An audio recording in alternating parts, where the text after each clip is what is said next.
Thank you to everyone for joining us today. This is our first session of the Next Stage series highlighting IW portfolio companies who have achieved tremendous growth. It is my pleasure to introduce our CEO, Rich Lunak, for opening remarks for this discussion. Good morning and welcome to this morning's event detailing Cognition Therapeutics' journey from startup to stock exchange. I'm Rich Lunak, President and CEO with InnovationWorks, and it's good to have such a strong turnout for this morning's event. You know, Pittsburgh has so much momentum right now. In fact, Cognition is among 4 local startups that are going through the IPO process in the past 12 months, along with Duolingo, Aurora, and Stronghold Digital. But I think many of you are here today because our region's life science community has shown so much promise, and Cognition Therapeutics is one of the earliest signs of the great potential in that. A little bit on InnovationWorks. IW provides investment and assistance to Pittsburgh's region's most promising technology startups. In 2020, we invested $6.4 million in 94 companies. That made us among the top 5 most active investors in the country and the most active early stage investor in southwestern Pennsylvania. We provide investment, business assistance, and access to networks to help growing software, hardware, and life science companies get to the next stage of development. Together with my other colleagues, we're happy to support anybody in today's audience that's looking for help to build their company. Please feel free to sign up on our website for open office hours or applying to one of our many programs. I'd also like to point out 2 of my colleagues on today's call, in particular, Megan Shaw, who runs our life science sector programs, including Alpha Lab Health, and also Ven Raju, our new Chief Investment Officer, who leads our investor outreach programs, as well as our own investment programs. Cognition's story is really a remarkable journey. As many of you know, it's a clinical stage pharmaceutical company developing a small molecule therapeutic for age-related degenerative diseases, including those targeting the central nervous system and retina. They moved to Pittsburgh around 2007 and received tremendous community support. I think this is really not just an InnovationWorks story, but really a regional story of how so many people around the community helped to support this company. And candidly, there's too many to mention, but I want to call out specifically the Pittsburgh Life Science Greenhouse, Bluetree Allied Angels, Audrey's Kitchen, the Next Act Fund, early stage mentors and advisors like Hank Saferstein, Mark Breedlove, and so many more. They were all part of the organization that Susan will share with us on the journey to help support this company grow and be successful here locally. Before I hand things over to Catherine and Susan, I wanted to thank today's sponsors. Buchanan, Ingersoll & Rooney provides top-notch legal advice and services to many of our region's highest growth companies. Catalyst Connection is a go-to local organization to help companies with manufacturing issues. And Sisterson & Company provides expert accounting and tax services to regional small businesses and startups. We received many questions in advance of today's meeting, but you can also submit questions real time in the chat window and would be happy to try and get to them. I also want to mention that as a public company, there may be limitations in areas where Susan can comment. So please keep that in mind as you raise questions or as we enter into those discussions. So without further ado, I'd like to hand things over to Catherine Mott, founder of Bluetree Allied Angels and IW's board chair, and also to welcome Susan Catalano, co-founder and chief science officer of Cognition Therapeutics. Thank you, Rich. Good morning, everyone. It's an exciting opportunity for me to speak one-on-one with Susan, who is a portfolio company, Cognition Therapeutics is a portfolio company, and we get to talk a little bit about her story, something that we shared with her. We shared her journey along the way. by being early investors. So Susan, let's start right away, because there are many people who were sitting in their chairs and they're you now that you were in 2007 and 2010 and 2012 and so on. So let's start with maybe chronologically moving through your journey a bit, maybe describe the company and its journey briefly at a 30,000 foot level. And then in a few sentences, say what the initial premise of the company also, let everybody know what your value prop is. And high level, so to speak, what the company does. And then how much of the idea came from the beginning that you're trying to prove out. So I've kind of put a lot in there, packed a lot in there, but I think you know what I mean. Absolutely. Those are great questions, Catherine. First of all, I want to start by thanking Rich and the team at IW and the sponsors and you, Catherine. This is really a great event, and I'm looking forward to telling the story. I started Cognition back in 2007 with my co-founders to discover and develop medicines capable of stopping Alzheimer's disease. And it started as an idea that I had for a unique new way of doing experiments to discover drug candidates that work to stop disease progression by novel mechanisms. And it proved to be a good one because we were able to identify a drug candidate called CT1812 that is currently in a comprehensive phase 2 clinical program in Alzheimer's patients and beyond. The novel mechanism that we discovered turned out to be a central pathway by which cells control damage for a variety of age-related insults. So the company has recently expanded into other indications, such as retinal diseases that Rich mentioned. And along the way, we raised about 40 to 50 million from angel investors and small venture networks, and received about 120 million in grant awards from the National Institutes of Health, or NIH. And I think these achievements were remarkable, and they led to Cognition Therapeutics pricing its initial public offering on October 8th of last year, which was oversubscribed and ultimately raised approximately 52 million. The company currently trades on NASDAQ under the ticker symbol CGTX. So it's been a remarkable journey from idea to IPO. And as Rich said previously, while I can't comment on the specifics of Cognition's decision to pursue an IPO or the company's plans going forward, certainly the ability to access public markets really often offers companies access to capital to scale and grow the business that are hard to achieve otherwise. And I think there are many great examples of pharmaceutical companies that have done exactly that. Well, what was your eureka moment? I mean, can you take us back a little bit and tell us about, you know, when you had this idea and you felt like you could start a company around it?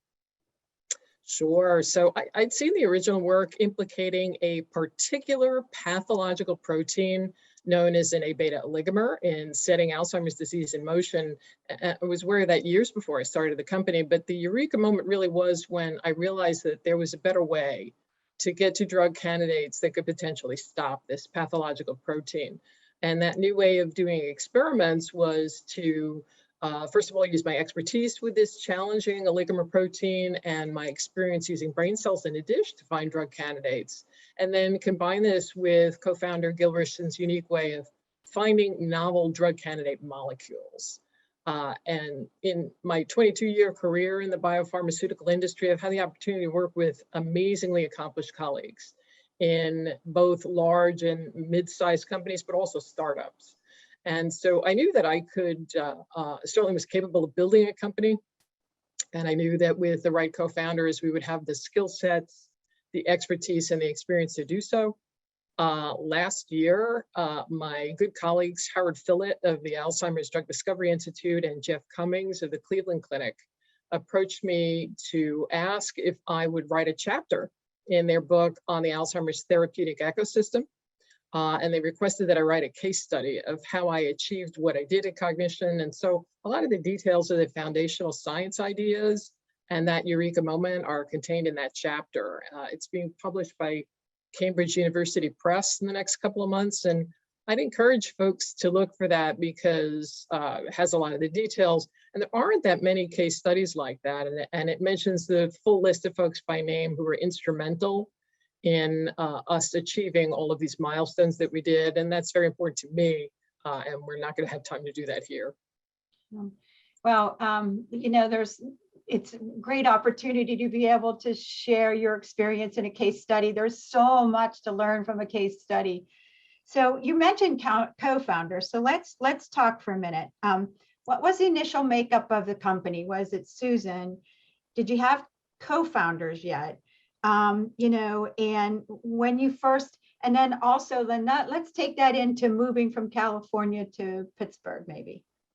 Absolutely. So my co-founders were Drs. Gilbert Rishton, who was the founding small molecule medicinal chemist at Amgen, Anthony Giordano, who is a Ph.D. molecular biologist and a serial entrepreneur, and Franz Hefty. Not too many folks have had as distinguished a career in neurobiology in the pharmaceutical industry as Franz.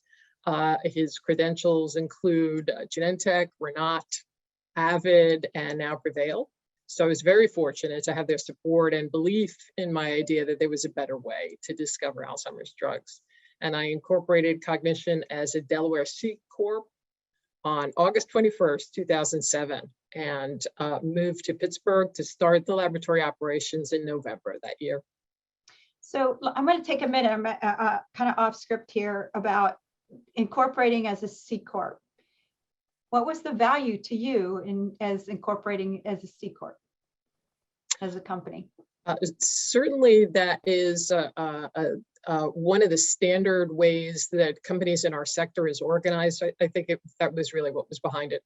Yeah, and for the audience here, a lot of times when you're starting your company, you go to the cheapest path or the easiest path, and it's not exactly, the path that's going to attract investors. So just a comment here for those who want to attract sophisticated investors, particularly venture capital. If you're a life science company, you're going to need that. You won't get investment from sophisticated investors unless you're a C Corp. So I wanted to add that to this because I think that's really important, and that you were very insightful to start that from the very beginning, because that makes it easier to attract good capital. So Susan, what was the initial impetus behind moving to Pittsburgh, where you moved from the Bay Area to Pittsburgh? Sure. So, well, when we started, the company was really just an idea of a better way to discover and develop drugs that could stop Alzheimer's. And Tony Giordano was a serial entrepreneur. He had had good prior experience with economic development corporations in the state of Pennsylvania. So we started our fundraising there. I knew about the concentration of world-class neuroscience faculty at Pittsburgh's academic institutions. So I knew that I could build a neuroscience startup there. So I recommended that we approach the agencies in Pittsburgh for funding. And by an incredible stroke of luck, Dr. Hank Saperstein, himself a PhD neuroscientist and seasoned pharmaceutical industry executive, had recently arrived as an executive in residence at the PLSG, or the Pittsburgh Life Sciences Greenhouse. And he wrote the investment memo that resulted in Cognition receiving its very first funding. And so I moved to Pittsburgh. I had the further good fortune to have Hank become our CEO early the next year. And together we built the company and really had a lot of fun doing so. Hank and John Manzetti at the PLSG supported us as we applied to InnovationWorks for seed funding. And they, and of course, Rich and Larry Miller and the team at IW continued to invest in the company and continued to support us in many ways. In terms of Pittsburgh as a place to build a company, I've said many times that the culture of loyal, hardworking folks, the neuroscience talent, the low cost of operations in the region are really a magic combination. And together with the support of the PLSG and IW, all of that formed an environment that really allowed us to pioneer the discovery and development of medicines that work by novel mechanisms of action in a way that really would not have been possible elsewhere. So what year was that when you moved to Pittsburgh again? 2007. So I think 2007. So I'm thinking about the landscape at that time of investors. So how did you go about identifying and building relationship with investors in Pittsburgh and elsewhere? Considering where the landscape of finding investors was in 2007, because it's certainly different today. Sure. So IW provided introductions to local investors. Folks like Bob Galis of Ogden Cap, our very first investor. And of course, they and the PLSG also introduced us to many other local investors and family offices, as well as angel networks. Rich mentioned Audrey's Kitchen, and of course, Bluetree, which is where we first met, Catherine. And through my membership in the Women Presidents Organization, I met Yvonne Campos of Next Act Fund. They invested just a couple of years ago. I've personally always found the Pittsburgh investor climate to be friendly and supportive and quite well connected. I also had a personal connection to Golden Seeds, which is a wonderful network of angel investors who support women-led companies. And Dr. Nada Jain led their investment in Cognition, and I was introduced early on to the Tech Coast Angels, which is an inspiring and well-connected California-based network of investors. And I think in general, the introductions from existing investors to other groups of angel investors continued over the years. And it matched up well with company science activities that involved me traveling to visit academic collaborators or interview or audit contract research organizations that we were doing work with in different cities, because I could actually give an update to one of our angel investor groups in that city or pitch to a new angel group that our existing investors introduced us to. So gradually through this activity, we widened our network of investors to include what really is an impressive list of groups. Folks like Ariel Savannah Angel Partners, Cowtown Angels, Bangor Angels, Sophia Angels, the Central Texas Angel Network, the Houston Angel Network, Maine Angels, and of course, BIOS Partners. And I would say that it's hard to overstate the personal and professional support they've given us and given to me personally over the years. I've enjoyed personal relationships with many of these investors. Most of them have a personal connection to the disease, and I really draw significant inspiration from them. It's been a privilege to be able to share the journey with them. I think angel investor support's been critical to the company's survival, particularly during economic disasters like the subprime mortgage crisis of 2008. So for me, it was quite an honor to travel to the 2016 Angel Capital Association meeting to accept the Luis Villalobos Award for Most Innovative New Company. You know, Susan, I thought back when, we were talking about this event, and I was thinking about how many professional angel groups, existed in 2007, and it was roughly a couple hundred. So you really got to a chance. Compared to today, there's thousands. Even in Pittsburgh, there was like only a couple of us, and now there's multiple networks in Pittsburgh now, and so it's changed significantly. But I will speak to the power of the value of getting introductions to other groups. So and whether that's venture capital or angel groups or whatever, utilizing those resources to introduce you to other resources is incredibly valuable. Angel networks also have great connections with venture capitalists, and they make introductions to VCs and have regular conversations with VCs, because most VCs know that angel groups are professionally managed and really structure the terms so that they can follow on and invest. So just a little editorial comment there. So when you think about the incremental raises, so you didn't go out and just do this all at once, you know what I mean? You had to, put some strategy behind, here's how much capital we need now, and what did we accomplish? What milestones did we, achieve? So talk a little bit about your incremental small raises and tie it to how you might have achieved, some outcomes, some clinical outcomes that were most valuable And then maybe talk about how the grants interplay in that, because you get a grant, you have to, achieve certain things with that grant, and then match that with some, some critical private investor dollars. So talk through that whole process. Sure. So pretty early on in the company's history, Hank and I developed a public-private financing strategy for the company. And as you said, Catherine, that involved raising small financing rounds from the angel investors that were triggered by predefined science milestones. Achievement of those predefined science milestones. At first, those were preclinical, and then eventually they were clinical. But at the same time, I raised non-dilutive capital by winning those peer-reviewed grant awards from NIH, and both were really instrumental in the company's financing history. And what was the role of some of your early advisors in this whole process too? And think about Innovation Works, Pittsburgh Life Sciences, Greenhouse, the others that came from, I think I know Tech Coast Angels and Golden Seeds are really, have a lot of great people who are very bright and very experienced, have experience and can be helpful to you. So, it's not uncommon that angels provide more than capital. So maybe tell us a little bit more about how did you select these advisors and who was helpful? Absolutely. So first and foremost, I think it was the teams at Innovation Works and the Pittsburgh Life Sciences Greenhouse. The support that they provided came in many forms. Certainly the direct investments that they provided got the company's operations started.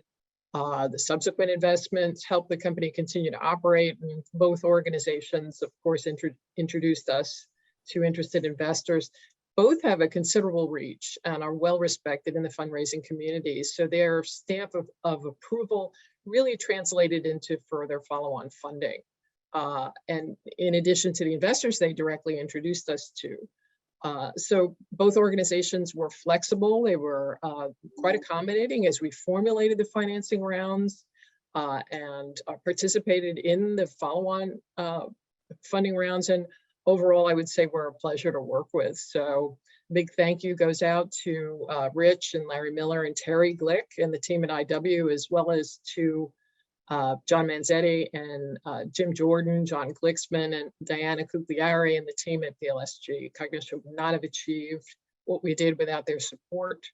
The PLSG supported me as I applied to Innovation Works for funding, and they continued to invest in our successive funding rounds through the initial investment vehicle and also the accelerator fund. They continue, as does IW, continue to facilitate access to the media that help me tell the story of our scientific discoveries. As a member of Cognition's board of directors for 14 years, I can say that we've enjoyed a strong and supportive board that's guided us with a steady hand as we executed on our plan. Certainly our investors continually challenge us in very productive ways. I'll never forget the time at one of our first Tech Coast Angel meetings when one of the Orange County investors asked me, what you're proposing is challenging, it's very difficult. How do you know you can do this? And I responded, I'm looking you straight in the eye and telling you that we're going to accomplish this. And we did. I'm thinking about the wealth of connections with Hank Saperstein. I don't know how many times, we've needed maybe scientific technical connections or connections in the pharmaceutical industry or CROs and whatever else. I mean, he's just an amazing person and has the reach around the country, Boston, New Jersey, California. Just amazing. So I can see the value of having Hank Saperstein on your team. So having said that, how does that, you picked a board of advisors too, didn't you? Indeed, can you talk about that and how you selected them and what was valuable to you there? Certainly. The board, the medical and scientific advisory boards were extremely helpful. World-class Alzheimer's disease experts, as well as neuroscientists. And that combined with just the fantastic team of discovery and clinical scientists that we had, who of course did all the work, really allowed us to leverage that expertise and really be quite productive. There were other resources as well that came to us that were really helpful to the process of starting up. The PLSG itself had secured incubator space for biological laboratories at River Park Commons, and provided the funding that allowed me to build the lab to my specifications and complete it in a very short span of time, 2 months. Also, startups by definition have no credit history. They can have difficulty making critical large equipment purchases. So Hank and the PLSG arranged for us to get access to that major equipment through leasing arrangement, and that was stuff that we needed to hit those milestones successfully. The universities were very supportive. We had the privilege of working with fantastic summer interns from most of them, in addition to being able to hire graduates with that excellent neuroscience training that I mentioned earlier. And along the way, I'm happy to say that I was really able to have a chance to get back to the community. I volunteered with the Pittsburgh chapter of Women in Bio, which is the biopharmaceutical industry trade organization. And during the year I was president, we organized the first power event that highlighted women entrepreneurs and their companies for the first time in the city's history. That certainly allowed me to meet many great young women and men in the city and the region. So you're saying here that there were a lot of resources here in Pittsburgh that helped you quite a bit. Well, let's switch over to thinking through your top priorities. How did you set them up? Product development, investment strategy. I mean, everything comes at you at once, right? Human resources, financial goals, regulatory issues, communications, things like that. How did you achieve your goals in these areas, and how did you prioritize them, particularly when you have a small team and you have very limited resources? And then, so once you talk about that, talk about your learnings as you talk through this. Absolutely. So the top priority was always to provide a return to investors. And so I never took my eye off the execution ball of finding that drug candidate quickly and advancing it through the FDA mandated regulatory process swiftly. I pushed aggressively to complete milestones on time and under budget. And I think in the end was well regarded by our board and investors as the leader of a team that achieved and delivered. You can find the evidence of that in a number of places. First of all, the steady growth of our financing rounds, the fact that the majority of investors continue to invest in all of them, our scientific achievements as documented in our publications, and probably also my track record of receiving competitive NIH grants from committees of peers who are world-class science experts in the field. I think it was a singular achievement that was and is fairly remarkable. And it led to my co-founder, Franz Hefty, saying to me at one of our board meetings, you've delivered everything you said you would deliver, and that's rare. So there's no question I had a lot of help. I mentioned the very generous group of scientific and medical advisory board members and the team who did all the work. I think, along the way, we won high marks for regular communication with investors. From the get-go, we sent out regular updates to investors around both major company scientific achievements and also news events within our sector that were relevant to the company. And at one point, John Murphy, who was our deal lead at Tech Coast Angels, said, "You are one of the best companies in our portfolio when it comes to communications." So I think we leveraged those same communication skills to our engagement with regulators at the FDA and also with colleagues. We organized the first gathering of scientists who were interested in pursuing the biological discoveries that we had made around our drug target. And that evolved into the International Symposium on Sigma-2 receptors and their role in health and disease. And that's now in its 5th year.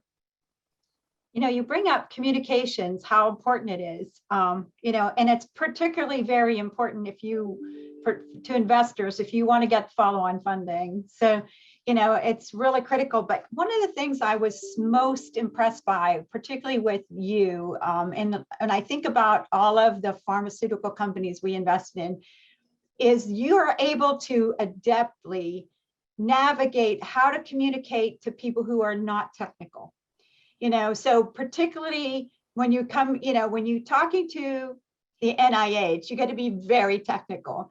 You come talk to investors, and if you talk that way, it would go right over their head. I mean, it get totally lost. And I've seen that happen because, you know, we've had companies pitched us, and if it goes over investors' heads, obviously they're not going to invest.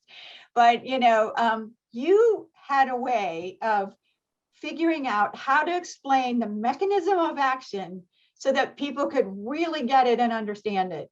And then by virtue of that, say, I feel comfortable investing in. So can you tell us a little bit about how you did that, how you adapted, and what it was that said, this is how I'm going to tell the story to investors?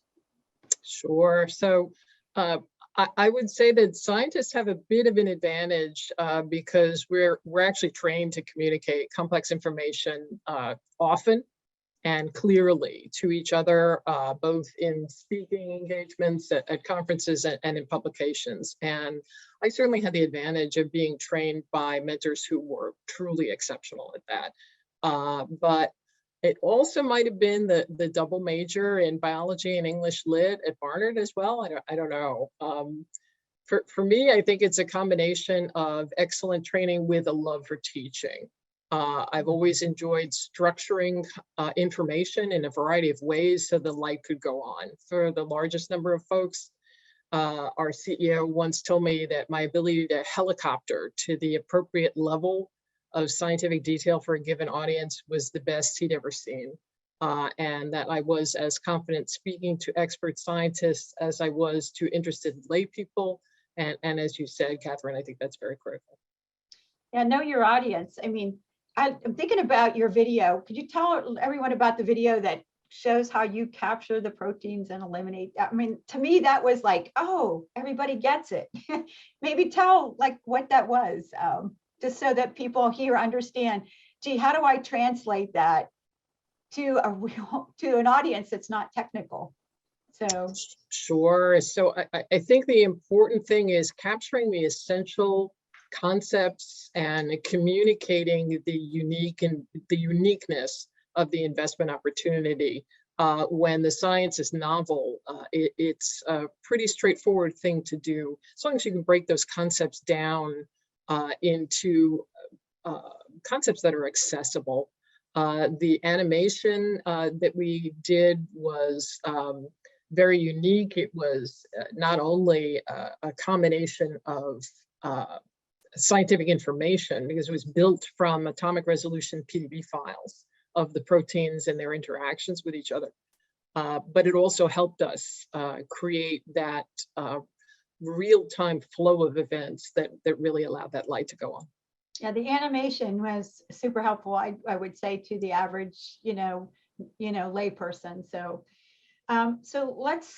we've talked a bit about the non-dilutive funding. We keep hinting at it as we've been talking. So talk about the importance of non-dilutive funding in your fundraising efforts, and how it impacted your ability to advance the company in the way you needed to advance it. Absolutely. So I couldn't emphasize how important it was. Those competitive peer-reviewed NIH grant awards were critical, I think, not only for the validation of our science and the validation that those awards provided to investors, but also for the fact that they paid for the majority of the clinical trial costs for our lead drug candidate. The officials at NIH were very helpful. We received funding from the National Institute for Neurological Diseases and Stroke, and also from the National Institute on Aging. And the program officers at NIA in particular were very supportive of the science. The Alzheimer's Drug Discovery Foundation and the Lauder family also invested in Cognition and have been extremely supportive. And we're very grateful for that. And we're also fortunate to receive a grant from the Michael J. Fox Foundation that allowed me to expand the science into new directions that the company is actually still pursuing to this day. Were your advisors helpful? I mean, I am thinking about one of the companies I know where they had an advisor who was very familiar with the NIH, and as soon as it was known that this individual was an advisor, a scientific advisor, it opened up the doors at NIH. So maybe talk to the group about a little bit about the relationships with NIH and how valuable that has been to you, because you kept getting these grants, and it tells me they were pretty happy with you and you've built some relationships there. So maybe talk a little bit about that. You know, no question, relationships not only with NIH itself, but also with your peers in the larger community allow you to have the interactions where you can explain the science and you can really earn their trust and respect. I think we did that pretty successfully over the years, and its importance really couldn't be overstated. So relationships are central to business, no question about it. So communicating probably frequently, we talked about that earlier, is really valuable because the NIH, you can't communicate enough, right? Yeah. No question.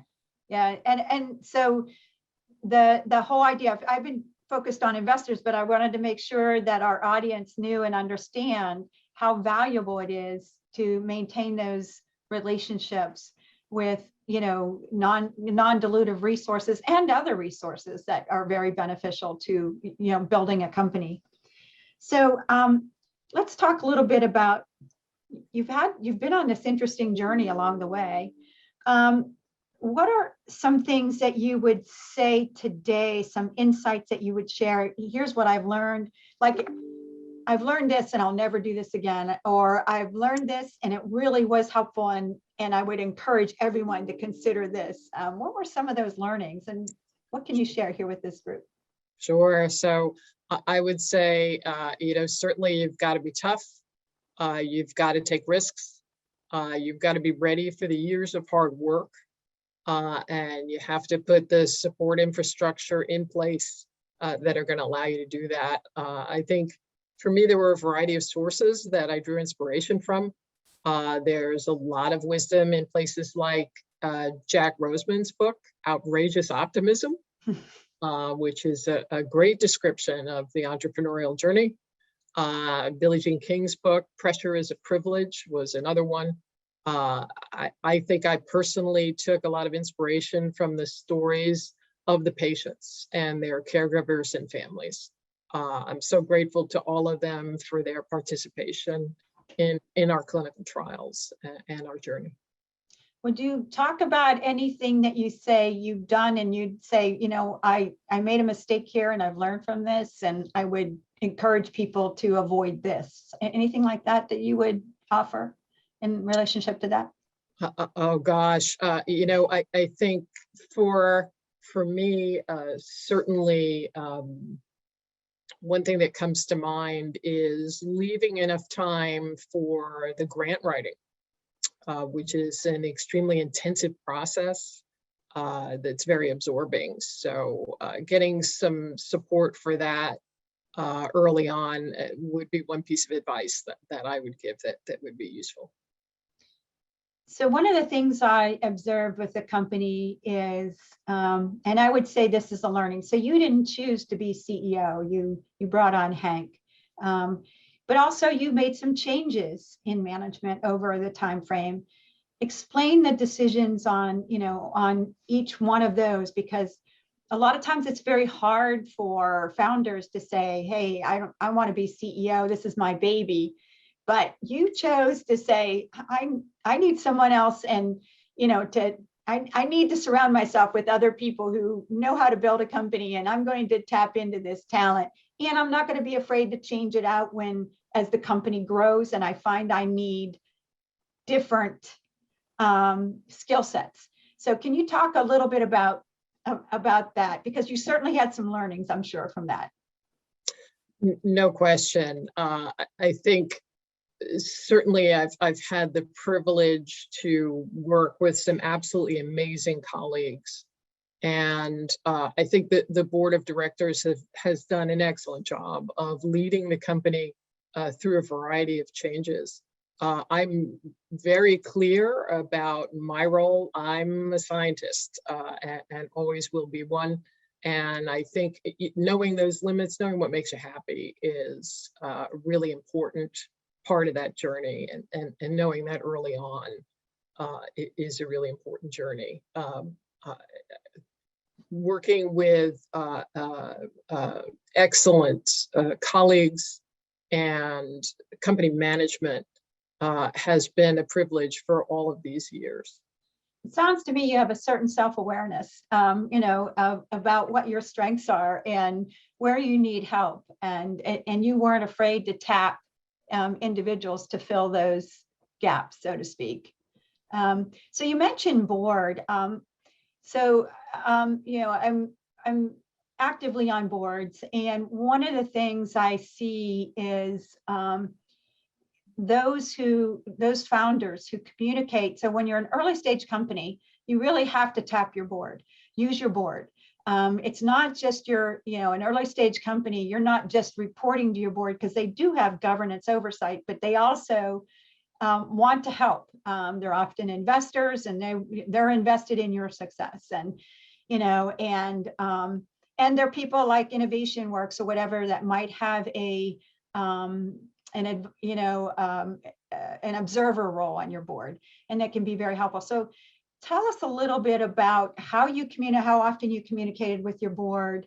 How did you prevent things like boards don't like surprises? So what do you do when you've got something and you don't want to, oh, by the way, board, you bring it up at the board meeting. How did you do that? How did you manage that so that you worked well with your board? So like many companies, we had a science subcommittee of the board that dealt primarily with the science achievements and the scientific milestones. They were very supportive. It allowed us to have discussions at a pretty intense level of technical detail. And then with the board at large, could discuss the bottom line of those scientific achievements in the context of the fundraising and the economic support that the company required. So I think it was an organization that worked well. Many companies in science fields and life sciences have that kind of a structure. One of the things I want to communicate maybe really to this audience who are thinking about, building board, or building a company, getting all set up with investors and get boards, is how important it is to be able to be ahead of issues with your board. And, particularly when it comes to cash flow and runway. So you think about, and maybe if I could editorialize here a little bit, Susan, is boards like to see that you have at least 9 months to 18 months of runway. And they particularly want to see at the point where it's time to start raising again. So it's really important to have regular board meetings, have regular conversations with board members. This morning, I had a meeting with a few fellow board members that could be helpful to one of our companies. It wasn't an official board meeting, but it was something that, an item came up. They're looking for guidance and seeking, some help. And so those kind of things, when you think about your board, it's so critical to make sure you're in constant contact with them, no surprises. Before a board meeting, kind of warm up things, saying this is the agenda, here's what we're thinking. that kind of thing. So, you've interacted with your board. Maybe is there anything in particular that stands out to you, like a particular example of how helpful it was for you? I benefited enormously from those discussions. We had the privilege of having board members who were very seasoned industry professionals on the science side, and PhDs, MDs.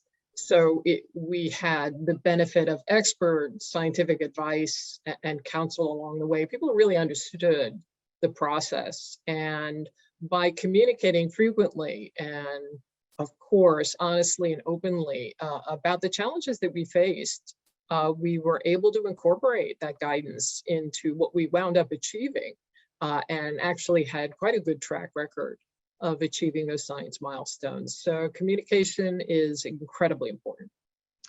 Well, looking back now, okay, so we're going through Susan Catalano's experience and her story, and with CogRx. What would you do differently? Is there anything that if you could go back and wind up the clock and say, I'd do this differently, what would that be? I got to tell you, Catherine, honestly, I wouldn't change a thing. It's really been a fantastic and a very rewarding journey. Yeah. Well, thank you. So is there anything else you would like to share with our audience? Because we have some audience questions as well, but is there anything in particular that I missed in our conversation here that you want to convey? I think, certainly, I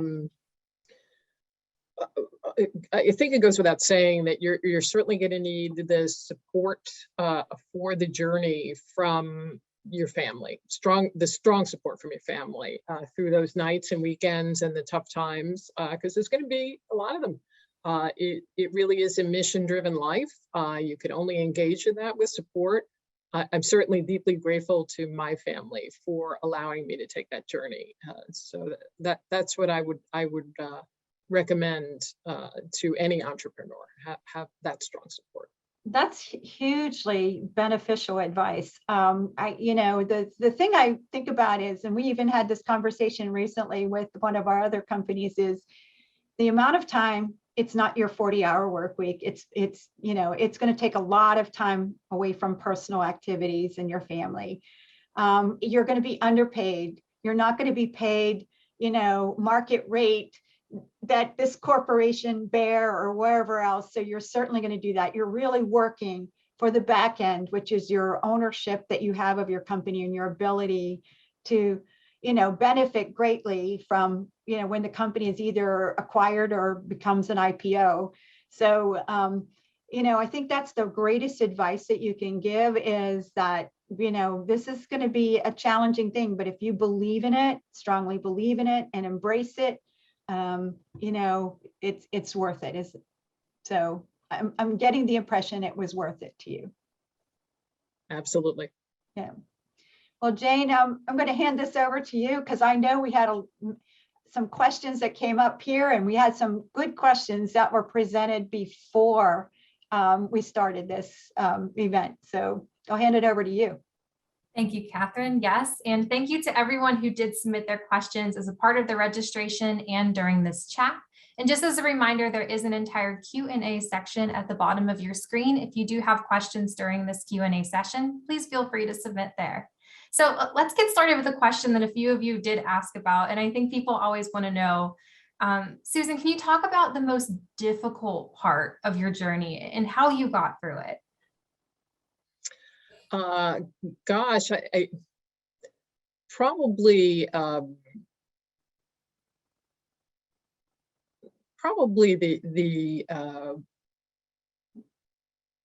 scientific challenges, the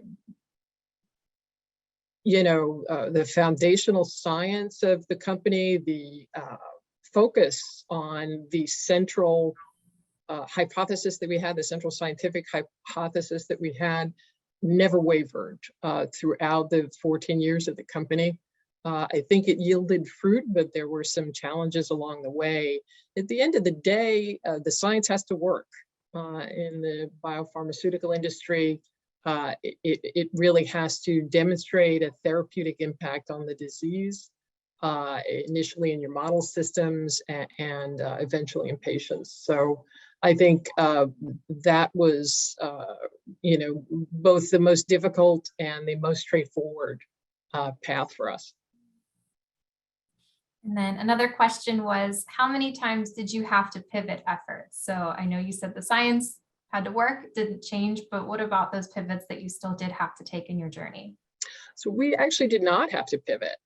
We stuck to our main hypothesis, and it really turned out to be central to the disease pathology, not only for Alzheimer's disease, but we believe elsewhere as well. So we were able to maintain that laser focus and really get the fruits of that labor, as you can see in those many clinical trials that we've got. You had your choice of cities, you chose Pittsburgh. Can we talk about, and I know you touched this a little bit, but the true advantages and maybe some of the challenges that you had in this particular market? Sure. So I think, I've talked many times over the years about the very supportive environment that we had here in Pittsburgh. Mentioned before the low cost of operations, the excellent neuroscience presence here within the city, the expertise and the training that you can get ready-made that's not easily achievable in a lot of other cities. All of that combined to really have a very unique, one-of-a-kind environment in Pittsburgh. And Innovation Works and the PLSG really rolled out the red carpet. They asked not what do you do, but how can we help you all along. And so all of that, I think, was crucial to the company's success. Great. And then what stage of company development presented the most surprises, and which stakeholders, were able to get you from one stage to the next? I know you talk about the support and the people that have helped you along the way. I think, for us, there were, it was a pretty straightforward path when you know that the science is really yielding positive results, when you're seeing a therapeutic impact on disease, you can continue to go. That's not always the case, but it was the case in the path that we chose and the scientific hypothesis that we pursued. So we were fortunate in that extent. So I think in general doesn't mean that there weren't challenges along the way, but it was a fairly straightforward path. The regulatory path was a fairly well-trodden one for small molecule drugs, and we were able to go through that in a pretty straightforward manner. Great. And just to give Susan a bit of a break, Catherine, I know in the preparation calls for this, we talked a little bit about what companies need to consider and think about when choosing the IPO route. There is a lot of preparation involved. So are you able to elaborate on that a little bit? Yeah, I know. There's a lot. There's a lot of preparation, and it takes a great deal of money as well. Everyone seems to think that IPO is probably one of the sexiest and ultimate route to go because you get all kinds of press coverage. And but one of the things that is really very challenging for young companies is in order to go public, it's going to take about $50,000 because you're going to need the time to hire the banker and work the quiet period. You need the right kind of financial people. It was really interesting. Dave Lashega, who used to work for Innovation Works, now works at Duolingo. And I had the privilege of asking him about his job and how things, what he's doing at Duolingo. And of course, he's a finance person there. And he said, the difference before the IPO, he says, prior to the IPO, it was about 6 months of work that they had to put it, that they had to put into to get ready, just to get ready to go public.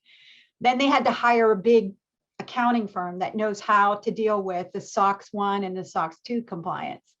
And then, now he says, I spend at least, prior to our quarterly announcements, I spend at least 6 weeks on just purely getting the financials together. I mean, it's a whole different kind of thing, and then right now also that people don't take into consideration when you go public, there are no longer market makers. There used to be market makers, and they would get paid for creating a lot of attention around a company. So it's now incumbent upon the company to be your own market maker and to create a lot of excitement around your company. And that's going to cost more money. So people don't, what I worry about is people get lulled into going public and not realizing the amount of resources and the amount of capital that's required to do that. And so oftentimes you're better to just say, what pharma company are we building for? What med tech device company are we building for? And let's get acquired, because the amount of time and the risk that you take and the amount of money that's required is astronomical. And so, when you go public, sometimes it's like, if I'd only known. I'm on an SEC advisory council. I'm on my 4th term, and sitting next to me was a young man who had a biotech company, and he went public, and he said to me, if he had only known, he would have gone different route, because of the amount of oversight and the cost. It's like the costs that have to go towards just being compliant versus I'd rather be doing my clinical trials. I'd rather be proving out my science. And so that's the challenge. And so often it works for some companies, and in this case, it worked for CogRx, but it's not necessarily good for everybody. And I just encourage people to give it some thought before you go down that path. That's great, Catherine. And I'm going to actually give you a question from the chat from Stephen, which is a little bit more information about the process choosing the NASDAQ exchange and how you choose your underwriters. Do you have any advice for them? The only thing I would say is, typically a good law firm that you're working with has some really good connections in respect to that. The other thing is you interview different bankers. You'll interview different bankers. You'll walk this, you'll go to New York, you'll walk the streets, and you'll get some insight from that and to make that decision, whether it's NASDAQ or, the Dow. Anymore, I would say professional investors see the NASDAQ and the Dow pretty much the same, although when you're a smaller company, you almost always elect NASDAQ. There are a few advantages, but not necessarily. So anymore, many of the ones that buy large blocks of stock, we see them about the same. Early stage companies, it's just always going to be a challenge when you go public, because you're going to have to be your own market maker, and it's a tough road to hoe. Absolutely. So with this question, they ask, with how this pandemic is affecting small businesses, it feels like I'm starting all over. How do I get back to the level I was on? And Susan, I'm going to start with you for this and maybe talk again about how you stay motivated throughout your long journey as well.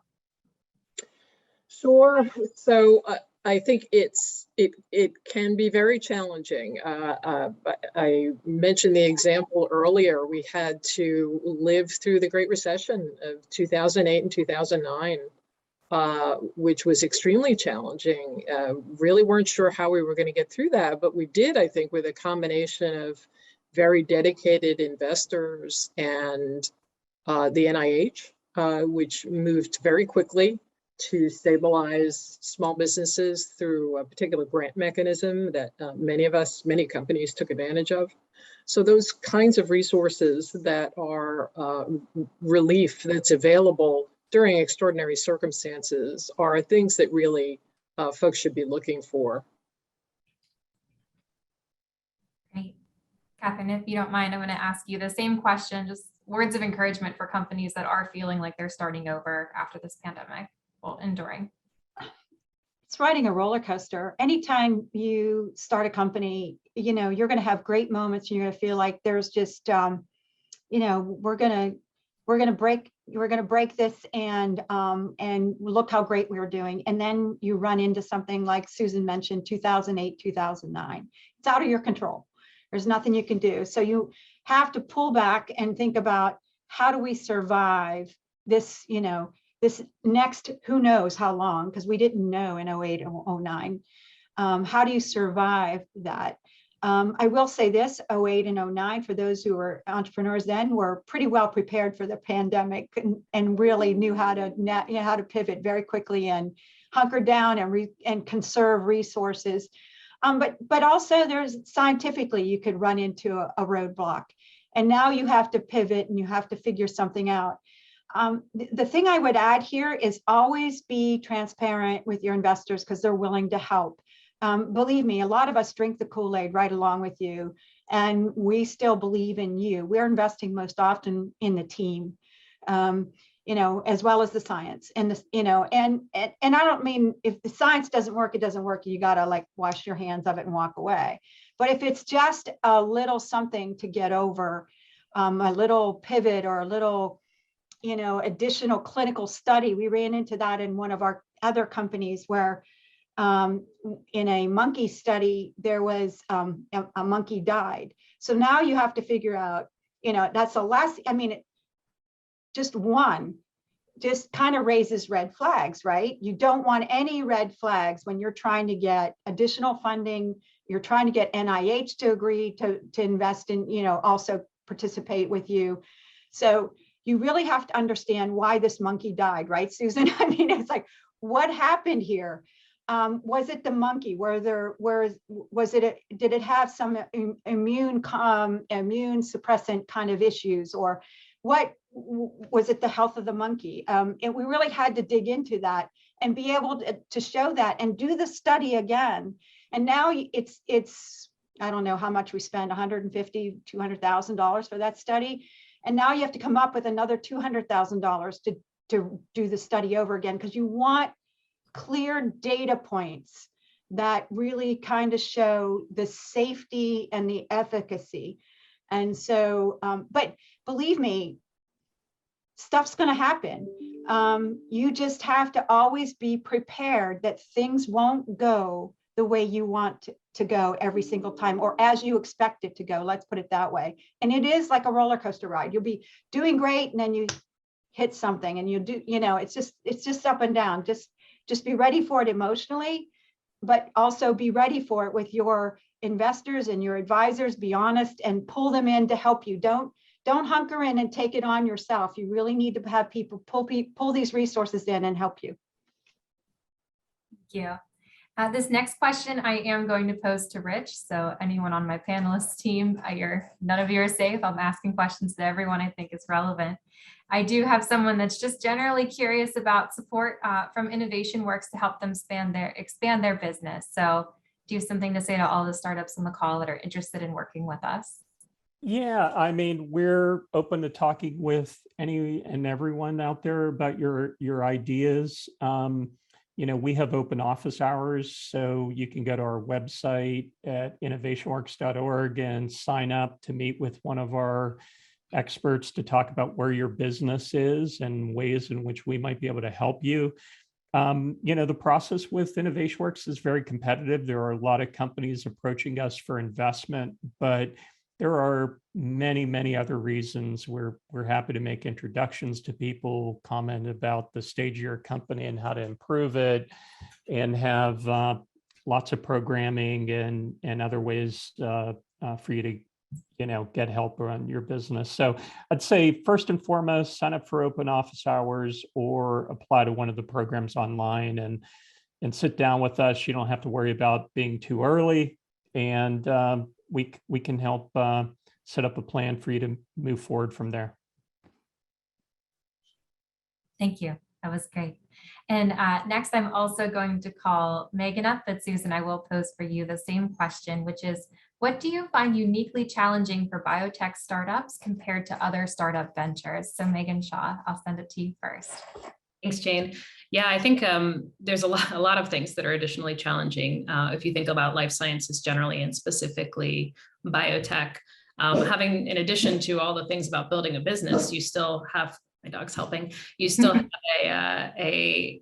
you have the science that has to work. You have to build the product and the therapy. You have to engage clinicians. So you have a whole stakeholder set that is the clinicians as well as the end patient. And then you have the reimbursement side of things, which is totally non-standard for other businesses. So there's a lot of unique aspects here that I think make building a biotech much more challenging, but also more exciting. Thank you, Megan. And Megan Stock. Susan, same question. What do you think is unique about a biotech company startup? Well, gosh, Megan summarized it very well. I think there are numerous challenges. I think in an R&D startup, a research and development startup, you're always going to be chief cook and bottle washer. So you're always doing that in addition to the science at once. Our priority was always on delivering the product and whatever it took to do that, but also on promoting a culture of excellence and scientific rigor and fun. I needed to publish that paper, organize a science conference, complete that behavioral efficacy study, answer the FDA's questions, and make sure that the inspection stickers on the fire extinguishers were always up to date. I think that culture was instrumental in our team working together so well for over 10 years with very little turnover. Fortunate that small team was in Pittsburgh. The founding scientists at Cognition really did all of the hard work to discover and develop 1812 and related derivatives, and they really rose to the challenge. We're not afraid to do whatever it took. There were several times when they moved into new jobs entirely within the company and continued to achieve the great things that they did before. I really can't express how much of a privilege it was to work with the founding science team at Cognition. And I will add how it's one of the things that stands out to me when I look at our portfolio is how capital intensive and the time frame, the long time frame it is for life science and biotech companies compared to software or even hardware companies. Now, robotics tends to be capital intensive, but it's not necessarily as long, simply because of the money that's required to prove safety and efficacy. So it's a long haul, and you just should be ready for the long haul and be committed to the long haul. And I guess I would add to that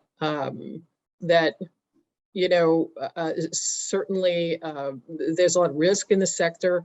There are very few investments that are as attractive as the revenue stream from an on-patent medicine. I think that's what keeps investors coming back to this sector in general. And but there's no question there's challenges. Great. And then there was a question just about what operations of Cognition Therapeutics are in Pittsburgh, and how does that split out for the rest of the company? Sure. So like many companies in the life sciences, we have our laboratories doing the cell biology here in Pittsburgh on the south side. But we also work with a number of contractors and vendors that are located in various places in the United States as well as overseas in Europe and Australia. And so many of the pieces of the regulatory process, many of the studies involved in that regulatory process are things that most companies do with contractors. And so we're no exception to that. Recently, we established offices for the senior management in Westchester County in New York. So we actually have 2 locations there. Fantastic. Okay.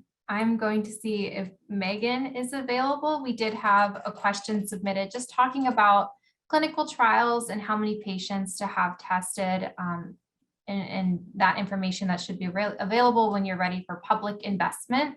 Megan, are you able to talk a little bit about the number of patients, how that process should go when you're considering it for a startup? Yes, this is very specific to each company. I don't think they're good sort of general rules. You really need to get a statistician involved, have your regulatory consultant understand your regulatory pathway, and come up with a custom analysis for your company that meets the needs and shows the endpoints that you need to show. So it's definitely not a one size fits all, but finding the right partners to help you on both the regulatory side, the clinical side, and the economic side is really important here. Thank you. Catherine, we actually had someone submit a question about Bluetree Ventures and if Bluetree Ventures is interested in life sciences startups. If you could elaborate a little on that. Yeah, our new fund, Bluetree Venture Capital, is going to be focused on software-enabled technology. So because it's a small fund, it's going to be around 50 million, between 30 and 50 million. We had our first close already, so we're already looking at candidates. But because it's small, we don't have the capital to continue to invest in the follow-ons that are required for the clinical trials and things like that. And the time frame, we have a 10-year time frame. You know, as angels, you know, we have unlimited time. We had unlimited time. You know, we could continue to co-invest with the other investors and take the ride along with life science companies in 12 years, 14 years. But we have 10-year time frame, so we have to invest in four years and then help those companies get, you know, hopefully get profitable exits in less than 10 years. So that's why we've limited it to software-enabled technology. Thank you. Okay, actually, I believe via the chat that we had today, it was such an engaging discussion that we were able to cover a majority of the questions that we had left. Susan and Catherine, I just wanted to give you a moment if you wanted to say any closing remarks. Well, I'll say what a wonderful pleasure it was to have been an investor in Cognition Therapeutics. If I could just add for the audience, one of the things that I believe that Susan was successful in getting so much money from angel investors in a very technical field, which is very challenging, it's very difficult to do, is her ability to communicate clearly, you know, how the unique mechanism of action works. So it wasn't just pulling at heartstrings. Yeah, everybody knows somebody with Alzheimer's, but that's, you know, everybody knows someone with cancer. But it was more about her ability to communicate well and communicate often with investors. So when you do that, investors are inclined to follow on and invest in you. And that means tell them the bad news as much as the good news, you know, and be clearly honest with them. And Susan did a tremendous job with that. The other thing I would add is her strength in building these relationships and keeping them. You don't get that easily with the NIH. You know, you build those relationships and you want to keep them. And again, I think this speaks well to Susan's ability to know her audience and communicate often and be transparent at all times. So for that reason, I think that's why, in my opinion, I don't see many life science companies in the professionally managed angel groups get that much funding like Susan did. It's a rare occurrence. So much to Susan's abilities is the reason that she was able to raise the capital that she did. So I just want to say it's been a pleasure to be part of this, to ride the ride with Susan, so to speak, and congratulations to Susan. Thanks so much, Catherine. And you know, it's not possible without a village, that's for sure. I had help in every step of the way in the communication in the form of investors that we had from those angel networks who were members of the pharmaceutical industry, who are veterans, who could help us communicate those concepts out. Help from a very seasoned and experienced board, and the organizations here locally, as well as the folks. So I think it very much is a remarkable achievement. I'm very glad that we made it, and I'm very glad that we were supported by so many wonderful people to do so here in Pittsburgh. Fantastic. As we wrap up this event, I just want to thank our panelists for participating. Susan, Catherine, we appreciate you both taking this time for this conversation. This is the first of our Next Stage series, focusing on companies making strategic moves. Our next event in the series is on March 23rd, as Trial Spark joins us to talk about the strategies and tactics that got them through their initial learning curve at Alpha Lab. They are now enjoying explosive growth and are poised for more as they reimagine the clinical trial experience for greater efficiency. Though maybe most applicable to the life sciences community, their insight is appropriate for a broad audience of founders and the greater Pittsburgh community. Please sign up for our newsletter to hear the latest on all going on with our programming. And with that, everyone stay safe, stay well, and have a wonderful day. Thank you so much.